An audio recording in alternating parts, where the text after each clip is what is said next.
Comme le sujet est grave, Monsieur le député a parlé de l'occultation de la notion de guerre tout à l'heure, substitution de la notion de terrorisme. Comme c'est un monde passionné et passionnel, de plus en plus dangereux pour tout le monde, il fallait un philosophe.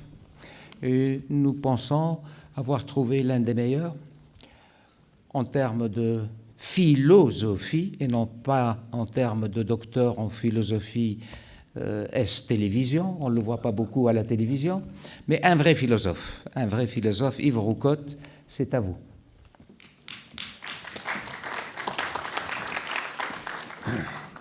Merci pour cette invitation, mesdames et messieurs. Je voudrais d'abord peut-être resituer un peu l'intervention que je fais. C'est une intervention un peu particulière puisqu'elle consiste en réalité à essayer de penser la question du retour des djihadistes en Europe, pas seulement en Europe, dans le Caucase, aux États-Unis. Elle consiste à essayer de le replacer dans le cadre d'une réflexion stratégique d'ensemble de ce qui se passe aujourd'hui dans le monde. Il faut comprendre en effet que, et c'est pour ça que l'intitulé de cette intervention, c'est la politique américaine, la Syrie et le retour des djihadistes. Parce que je voudrais essayer de placer ça dans ce cadre-là. Vous savez que dans quelques heures va se dérouler à Jérusalem une grande rencontre entre la Russie, les États-Unis et Israël, justement pour poser et penser la question de la Syrie, de l'Iran et en général de ce qui se passe dans le Golfe Persique. Donc j'essaye moi aussi de placer un peu le débat sur ce terrain-là, donc je vais sans doute être un petit peu en déphasage par rapport à ce que vous avez entendu depuis ce matin. Ce n'est pas forcément une critique de ce que vous avez entendu ce matin, mais c'est une autre vision, bien entendu, de cette perspective, en me posant la question de savoir comment la politique américaine se pense et est pensée avec une idée, bien sûr, de prospective un peu de cette politique américaine. La première chose que je voudrais indiquer, c'est que, rapidement, pour les États-Unis, il n'y a pas de menace islamiste mondiale. Ce n'est pas le problème fondamental pour les États-Unis. Pour une raison que je pourrais expliquer assez rapidement, c'est que les Américains ne pensent pas que les Chinois, le 1,4 milliard de Chinois va devenir musulman demain matin et accepter un califat, ou que l'Inde, en tout cas sur 1,2 million habitants, bientôt rattrapée démographiquement d'ici 2-3 ans, elle l'a même peut-être déjà rattrapée, puisque, enfin bon, c'est une autre discussion, il y a probablement 90 millions d'habitants de trop, entre guillemets, déclarés en Chine. On ne pense pas que les Indiens vont commencer à arrêter de se nourrir de leurs aliments habituels et accepter un califat. Pas plus que les Allemands arrêter de faire leur fête de la bière ou d'autres choses de ce type-là. Et aux États-Unis, le hamburger et le porc ne sera probablement pas interdit demain, donc ils n'y croient pas. Ils n'y croient pas, ils ont pour eux les faits, c'est qu'en réalité, et je viens sur le centre de notre affaire, on voit bien que les fameux califats djihadistes, ça n'a rien à voir avec le dernier grand califat qui existait, qui était le califat turc, qui lui-même d'ailleurs avait de grandes difficultés à exister. Et je ne parle pas des premiers califats où déjà, vous le saviez, il y avait une grande opposition entre chiites et sunnites, et à l'intérieur même du monde sunnite, puisque vous le savez, le monde sunnite, à la différence du monde chiite, n'est pas unifié, représente quand même à peu près 90% des musulmans. Il n'a pas de stratégie globale. Donc, si vous voulez, voilà, je le dis parce que ça, c'est la vision du monde vu des États-Unis. Et s'il y a une menace aujourd'hui, et vous allez voir que je vais passer justement aux questions stratégiques assez rapidement, elle ne vient pas de là. Ça ne veut pas dire que pour autant, il n'y ait pas, comme l'a dit le précédent orateur, des, bien entendu, éléments de déstabilisation menés par les djihadistes, et notamment, bien sûr, dans cette région du monde, et en Europe, et en France plus particulièrement. Et ce qu'on a entendu ce matin est tout à fait révélateur à cet égard. La question musulmane aux États-Unis est prise à l'endroit. Je suis désolé de le dire. De ce point de vue-là, je suis assez d'accord avec les Américains et mes collègues américains. C'est de dire, et c'est la position du premier amendement américain, donc c'est vraiment dans la culture américaine, c'est le premier amendement, c'est comme ça que commencent les amendements. Le Congrès ne fera aucune loi concernant l'établissement d'une religion ou interdisant le libre exercice de celle-ci. Vous pouvez porter un niqab, vous pouvez faire ce que vous voulez. aux États-Unis, ce n'est pas un crime, ça n'est pas un délit, c'est le premier amendement, une autorisation absolue. C'est issu, c'est tellement fondamental qu'il faut savoir que historiquement, et vous allez voir pourquoi je vous dis ça, puisqu'on parle des djihadistes, donc on va essayer d'expliquer ce que peut signifier ce mot, c'est important parce que c'est dès le départ une volonté de Thomas Jefferson d'inscrire cela dans la Constitution de Virginie, et c'est reproduit dans la Constitution américaine. Donc si vous voulez, c'est quelque chose de fort dans l'histoire américaine, ces gens qui sont venus aux États-Unis, souvent ils ont été persécutés pour leur religion, ils ne veulent pas de persécution sur leur religion. Vous pouvez faire une secte aux États-Unis demain, personne n'a le droit de vous interdire d'en faire. À l'inverse, les États-Unis différencient le monde de l'islam de deux autres catégories, que l'on va essayer de différencier très rapidement conceptuellement. Les frères musulmans, parce que les frères musulmans, c'est une volonté politico-militaire religieuse de prendre le pouvoir en renversant le pouvoir et d'installer par exemple la charia. Or là, pour le coup, la charia est anticonstitutionnelle aux États-Unis. Donc les frères musulmans sont des ennemis des États-Unis. La deuxième chose qu'il faut comprendre, c'est pourquoi ils ont aidé l'Arabie saoudite dans le renversement, même si Obama, au début, a, vous le savez, plutôt paniqué sur cette affaire-là. Finalement, ils ont fini quand même par admettre avec l'Arabie saoudite la nécessité de renvoyer les frères musulmans en Arabie saoudite. Le deuxième, en Égypte. Le deuxième élément clair et net, et vous allez voir que c'est ça, finalement, la position américaine est assez simple par rapport aux positions européennes, et assez claire. Le deuxième élément, c'est que les djihadistes, alors on va appeler ça plutôt à la mode américaine, des islamistes extrémistes, comme l'avait dit notre hôte tout à l'heure, ce matin, enfin, première intervention, je suis assez d'accord avec lui, on va les appeler djihadistes, nous pour aller vite, c'est le petit djihad, le fait de faire la guerre constamment, enfin bref, avec toutes ces manipulations derrière. Les djihadistes, que nous on appelle djihadistes ici, les djihadistes sont interdits par la loi américaine, pour des raisons qui font que, bien entendu, ils mettent en cause les droits individuels et que les droits individuels sont la première des valeurs aux États-Unis, la protection des droits individuels, la propriété de son corps, hommes et femmes, évidemment. Donc là, on a à l'inverse quelque chose d'assez fort, et dès 1996, aux États-Unis, on a la mise en place d'une juridiction antiterroriste, je mets les guillemets, mais c'est ça que ça veut dire, antiterroriste, pour justement commencer à faire en sorte de neutraliser les gens qui diffuseraient des thèses et qui auraient des pratiques de ce type-là. Ça a été renforcé par le Patriot Act, et ça conduit aujourd'hui à ce qu'il est possible de condamner tout citoyen américain, où qu'il soit dans le monde, qui non seulement agit militairement, mais amène des aides à la propagande militaire des djihadistes dans le monde, où qu'il soit. Même si c'est simplement de la propagande. Il y a une possibilité pénale de jugement et d'enfermement. Ça peut aller jusqu'à 65 ans de prison. Donc, le retour des djihadistes est pensé dans ce cadre-là. Le cadre américain, il est très clair. Tout État constitué peut juger un citoyen américain, à condition, bien sûr, qu'un minimum de réalité de l'état de droit existe dans cet État-là. Deuxième caractéristique, la peine de mort n'est pas un problème aux États-Unis. Ils peuvent être condamnés à mort. Aux États-Unis aussi, d'ailleurs, dans certains États, en tout cas, la plupart. Troisième caractéristique, le tribunal international n'est pas une option américaine. Pourquoi ? Parce que ça découle de ce qui précède.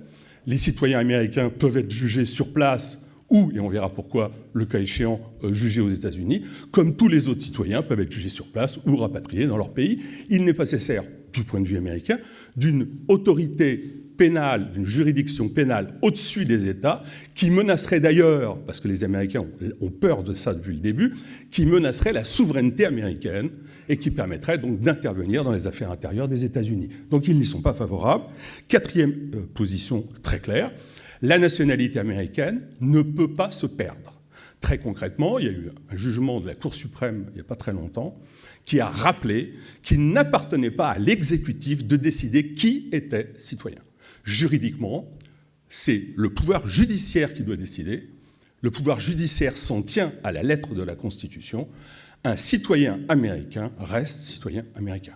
On a eu un cas dernièrement d'une femme qui prétend être citoyenne américaine. Le débat n'a pas porté sur la question de savoir si, comme citoyenne américaine, elle devait être amenée ou pas. La question était de savoir si elle était citoyenne américaine. Parce que si elle l'est, de droit, elle peut être rapatriée aux États-Unis. Donc la position est assez claire. Le débat, bien entendu, j'ai entendu tout à l'heure quelque chose qui est faux juridiquement. Guantanamo, ça n'a rien à voir avec ça.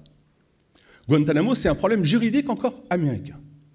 Les tribunaux américains ne peuvent pas juger des non-citoyens américains qui ont qui ont fait des crimes en dehors de leur territoire national. Donc la question, c'est quand on les prend au Pakistan, ils vous racontent qu'ils sont allés à un mariage, ils ont été pris les armes à la main par des Français, des Allemands, des Américains, on les met dans un camp en Afghanistan. Qu'est-ce qu'on en fait après? Si on les relâche, si on les amène aux États-Unis, le juge américain dira qu'il n'est pas compétent. Ils sont relâchés. Donc le problème, et d'ailleurs c'est pour ça qu'Obama n'a pas fermé Guantanamo, le problème c'est qu'est-ce qu'on fait de ces citoyens qui ne sont pas citoyens américains? Donc Guantanamo, c'est un autre problème juridique. Je recommence, puisque c'est la question des djihadistes en Europe, les djihadistes américains, ils peuvent venir aux États-Unis ou être jugés sur place, condamnés à mort, pas de problème, exécutés par les services de renseignement américains, russes, tout vous voulez, pas de problème, ils reviennent, tribunal, condamnation, en fonction de leur acte juridique, donc de ce qu'ils ont fait là-bas. Le problème donc qui est posé pour nous, là maintenant, c'est concrètement non pas que faire de djihadistes qui sont là-bas, mais que de faire d'une certaine catégorie de djihadistes qui sont actuellement en Syrie. C'est ça le problème, et qui sont dans des camps. Pourquoi ? Tout à l'heure, Ghazouani l'a indiqué, il a raison, parce qu'on a deux problèmes. On n'a pas d'accord avec ce gouvernement d'Assad, et puis un deuxième problème, c'est l'histoire américaine avec la Syrie. La Syrie et les États-Unis ne sont pas dans de bonnes relations, c'est le moins qu'on puisse dire. La reconnaissance du gouvernement d'Assad n'est pas d'actualité pour l'instant. On va voir ce qui se passe là à Jérusalem. Il est possible qu'il y ait une grande transformation. Je vous l'indique comme ça parce que j'entends depuis ce matin des choses qui sont, à mon avis, en dehors de ce qui se passe en dessous. Parce qu'on parlait de vérité. Il y a des tractations depuis très longtemps via la Russie sur la question d'Assad, y compris d'une question constitutionnelle, une possibilité d'avancer constitutionnellement sur des droits qui seraient donnés aux Kurdes, etc. Si vous voulez, on pourra en parler à un autre moment. Mais en tout cas, la question est donc posée, qu'est-ce qu'on fait de ces djihadistes? Donc là, c'est là qu'on arrive sur la question, la question stratégique.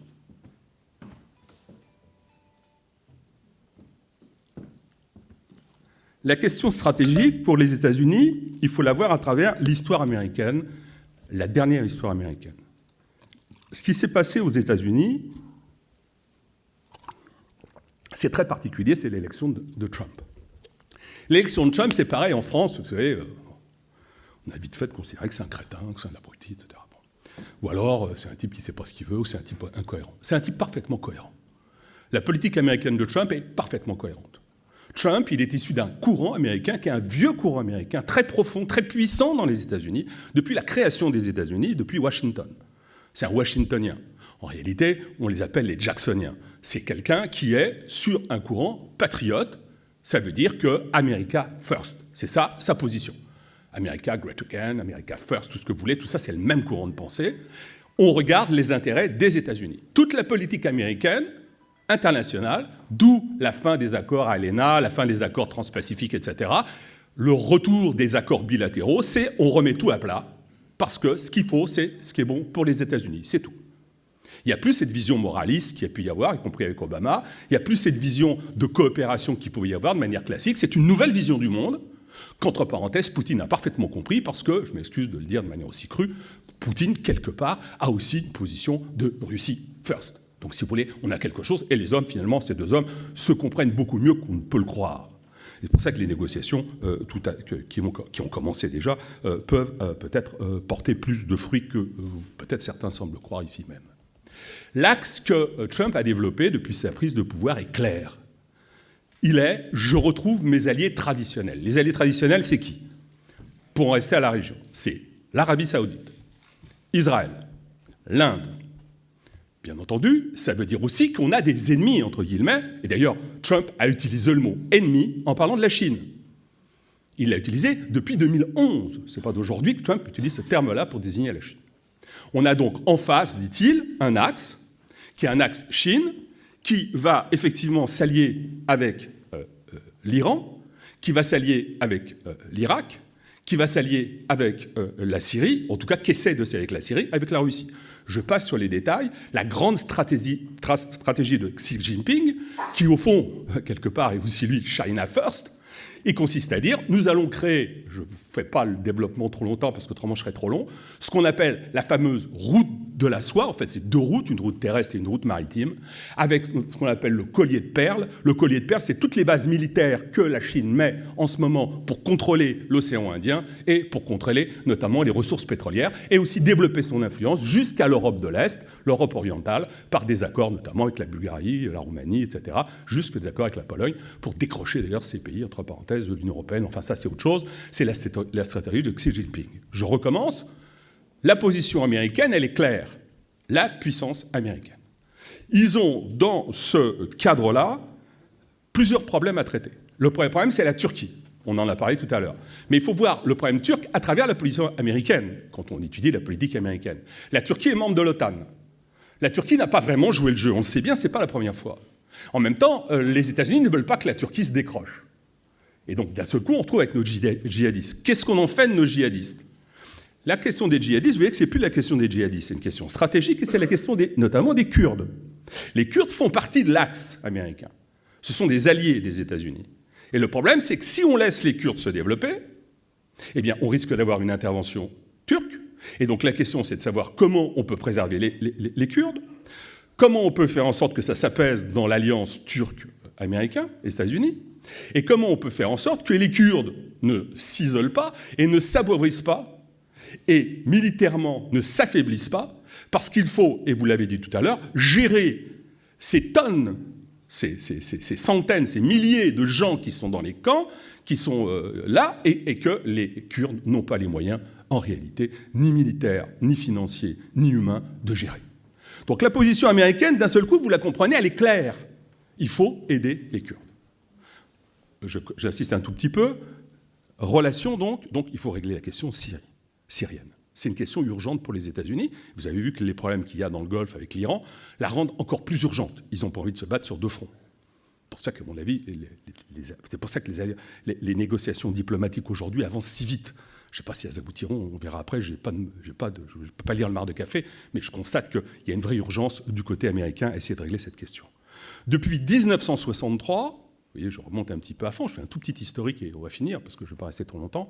Depuis 1963, on a un problème entre les États-Unis et la Syrie. On a un gros problème parce que 1963, l'indépendance syrienne conduit la Syrie à se tourner vers l'URSS. On est en pleine guerre froide. Et donc, en fait, d'un seul coup, la Syrie, qui était un pays, on ne va pas parler de ce qui s'est passé avant, ça nous mènerait trop loin, encore pris, ça nous amènerait sur une réflexion sur l'influence française et l'incapacité de la France à maintenir son influence, mais ça c'est autre chose. Eh bien, en tout état de cause, depuis 1963, on a un problème, c'est que, je parle de la politique américaine, hein, elle a un problème très clair, c'est que la Syrie s'est retournée du côté russe, du côté soviétique, comme on dit. Et ça s'est accentué au moment de la guerre des 6 jours, puisque les États-Unis, et bien entendu, soutiennent à fond Israël. La guerre des 6 jours, c'est donc l'attaque par Israël préventive d'un certain nombre de pays, dont la Syrie, dont d'ailleurs Israël prend le Golan. Donc, si vous voulez, le problème, c'est qu'on a une vraiment scission, on va dire, de ces relations. On a une vraie violente relation. Je rappelle qu'il n'y a toujours pas de traité de paix entre Israël et la Syrie. Hein, on a vraiment on lève là vraiment en pleine rupture des relations qui auraient pu être peut-être amicales. Le rétablissement des relations a lieu en 1974, ça dure 1 an, 1975 ça recommence, hein, puisque c'est la fameuse guerre civile au Liban, et hop, on se retrouve à nouveau avec une opposition.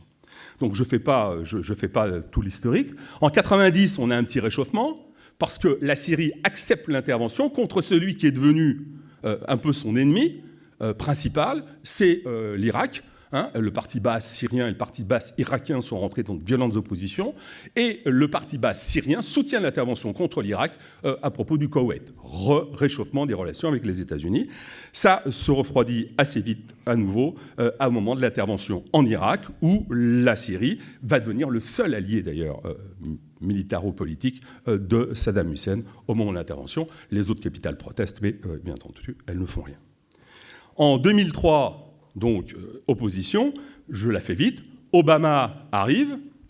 Avec Obama, on croit qu'il va y avoir un réchauffement des relations, et effectivement, il y a un réchauffement des relations, sauf que les printemps arabes arrivent, et là, vous allez comprendre le gros problème qu'il y a en ce moment.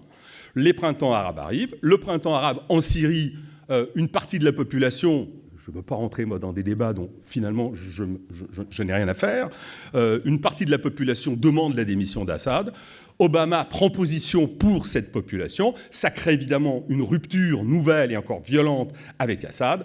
Et ça conduit, depuis Obama, la diplomatie américaine à considérer que Assad n'est pas une solution, mais le problème en Syrie. Et toute la question est de savoir comment cette façon de voir peut conduire peut-être à changer en disant que ça peut aussi être une solution. Mais au départ, il faut bien comprendre que c'est ainsi que la vision américaine se construit. Donc, vous avez entendu depuis tout à l'heure, depuis ce matin, enfin depuis ce début d'après-midi, la façon dont ça s'est construit cette histoire. Je ne suis pas tout à fait d'accord sur un certain nombre d'éléments, mais qu'importe, ce n'est pas le problème. L'armée syrienne, l'armée syrienne libre, dès 2012, Obama la soutient diplomatiquement. Puis 2013, il commence à lui donner des renseignements, etc. Et puis, il commence à arriver des armes dont une partie, bien entendu, comme d'habitude, vont un peu partout. Je rappelle que les États-Unis sont la première puissance qui vend des armes dans le monde, la deuxième étant la Russie, la troisième la France. Il y a aussi des armes russes, évidemment, il y a aussi des armes françaises, évidemment. Donc je continue rapidement. En 2014, donc, vous le savez, c'est l'État islamique, dont on a parlé rapidement. Donc un tiers de cet État est en Syrie, ou un demi de la Syrie, à peu près la moitié de la Syrie, un tiers de l'Irak et à un moment donné, en tout cas, sous le joug de ces groupes, avec d'autres groupes qui existent, concurrents d'ailleurs de l'État islamique, ce qui revient à ce que j'ai dit tout à l'heure. Il n'y a pas d'unité entre Al-Nusra et l'État islamique, ils se font la guerre, pas plus d'ailleurs qu'il y a même d'unité à travers cette filiale d'Al-Qaïda, enfin ils se réclament de filiale d'Al-Qaïda d'ailleurs assez tardivement, mais qu'importe, puisqu'elle s'est divisée elle-même en plusieurs groupes. Je n'insiste pas sur l'incapacité de ces groupes djihadistes à pouvoir s'unifier, parce que c'est un fait évidemment historique. Le problème, c'est que donc, la reconstruction avec Trump de l'axe dont je vous parlais tout à l'heure conduit évidemment à repenser avec Trump de manière beaucoup plus claire, au fond, cette situation. Il est clair, voilà, nos alliés, c'est l'Arabie saoudite.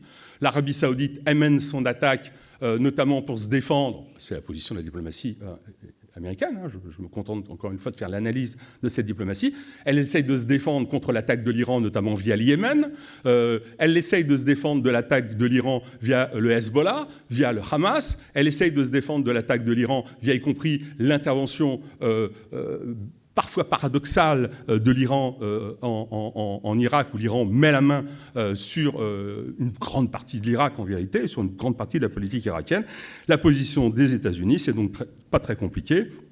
On a nécessité de protéger nos alliés dans la région. On revient au principe de base. Quand même, c'est pas très compliqué. C'est simple. Nos amis, c'est les Kurdes.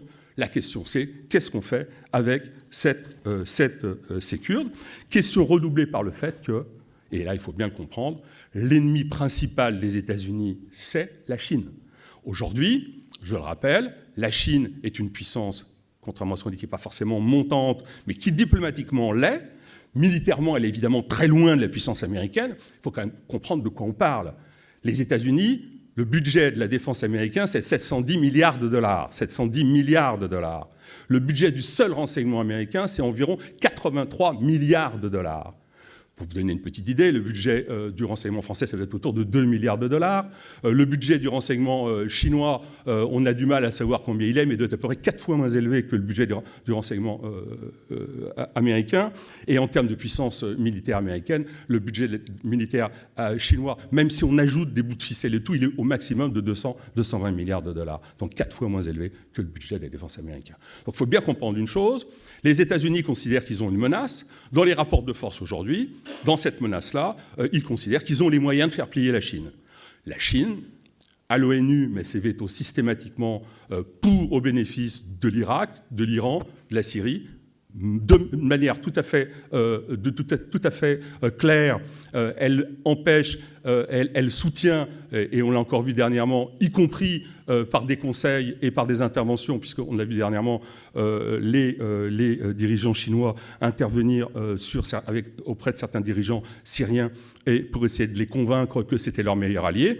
Bien sûr, ils interviennent auprès des Russes, parce que les Russes ont intérêt à vendre notamment un certain nombre de produits, gaz naturel, pétrole, et il y a la construction d'un gazoduc que la Chine veut financer. La Chine est en pleine expansion pour les États-Unis, pour des raisons de politique interne, Trump est obligé de dire que la Russie est un ennemi, un concurrent. La vérité, c'est que le rêve de Trump, probablement, c'est qu'à un moment donné, la Russie joue avec lui le jeu pour liquider, en tout cas pour annuler l'intervention de la Chine. Je termine rapidement. La pragmatique américaine, c'est la pragmatique américaine. Ce n'est pas des idéologues. Vous n'avez pas en face de vous des idéologues. Qu'est-ce qu'ils nous disent? Qu'est-ce qu'ils disent aux Européens? Ils disent, voilà, nous, on a un problème, c'est que les Kurdes sont incapables de conserver en état les djihadistes qui sont là-bas. Donc, on vous demande de les rapatrier. Parce qu'il vaut mieux qu'ils soient rapatriés plutôt qu'ils s'évadent et qu'ils recommencent à faire leur massacre et à s'organiser. C'est plus intéressant, c'est l'expression américaine, c'est plus intéressant de repatrier que de recaptiver. La deuxième chose, c'est que ceux qui ne seraient donc plus captifs vont redevenir des menaces pour les États-Unis et aussi pour vous, Européens. C'est ça le deuxième message. Troisième message, les captifs que vous rapatriez et que les Kurdes ne sont pas en mesure d'interroger, eh bien vous êtes en mesure de le faire et vous aurez donc plus de sources de renseignements en les ayant sur votre territoire qu'en les laissant là-bas où vous n'avez quasiment pas de capacité de les interroger. Je rappelle, j'ai parlé des services de renseignement américains, qu'il y a 14 agences, enfin 14 services de renseignement américains qui représentent à peu près 100 000 personnes aux États-Unis qui peuvent travailler sur ces questions-là, même si c'est le FBI, vous savez, qui est le premier en pointe et qui reçoit, service de contre-espionnage évidemment, qui reçoit les gens, bon, femmes, enfants, tout ce que vous voulez, et qui font les études de terrain. Quatrième chose, position américaine, qui est peut-être fausse, c'est qu'ils disent le procès des djihadistes, c'est un élément de la propagande anti-djihadiste. C'est-à-dire qu'ils sont persuadés qu'en travaillant dans ce sens-là, on va pouvoir court-circuiter, quand ils vont raconter les horreurs, les machins, etc., s'ils ont fait, on va pouvoir court-circuiter, en tout cas dans les pays européens démocratiques, le courant djihadiste. Bon, voilà. Alors, dernier élément, j'en ai simplement pour 2 secondes, je termine là-dessus. La position donc des États-Unis, c'est d'aider ce rapatriement. Ils ont commencé à le faire concrètement. Par exemple, les Kosovars, on a 110 djihadistes kosovars qui ont été rapatriés par les Américains au Kosovo. Il consiste à préserver donc les Kurdes, à rassurer la Turquie, à essayer de favoriser des relations nouvelles ou alternatives pour sortir de ce qu'on appelle le chaos, notamment négocier avec la Russie, ce qu'on voit qui va être fait dans 2-3 heures, mais ce qui est fait encore une fois depuis longtemps, parce que depuis longtemps c'est en dessous terrain. Enfin, la quatrième position, bien entendu, c'est de faire en sorte que se recrée au moins une préservation de l'Inde, du Pakistan et une neutralisation de l'influence chinoise, puisque, je vous le rappelle, pour les États-Unis, c'est le souci numéro 1 aujourd'hui dans le monde. Voilà, merci.